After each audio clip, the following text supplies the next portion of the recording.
listrik terbakar di Jalan Raya Pantura Bula Kamba, Brebes, Jawa Tengah. Akibat kejadian ini, saudara, 45 unit sepeda listrik hangus terbakar. Kebakaran truk muat sepeda listrik di Desa Belaparan. Depan apa kangelan? Kebakaran terjadi pada Sabtu pagi sekitar pukul 10 waktu Indonesia Barat. Truk yang mengangkut puluhan motor listrik terbakar di jalur Pantura. Kebakaran diduga berasal dari salah satu sepeda listrik yang berada di atas dek dan dengan cepat membakar 44 sepeda listrik lainnya. Kebakaran diduga akibat korsleting listrik di salah satu sepeda.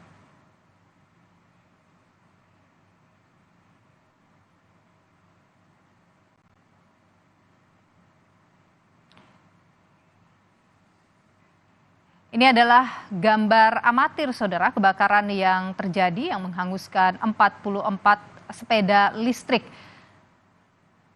Gambar ini diambil oleh warga yang berada di sekitar atau di lokasi tempat truk yang mengangkut sepeda listrik terbakar.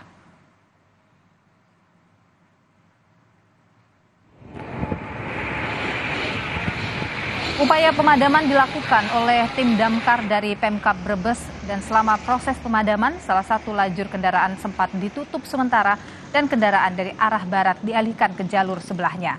Akibat kebakaran ini, 45 unit sepeda listrik hangus terbakar.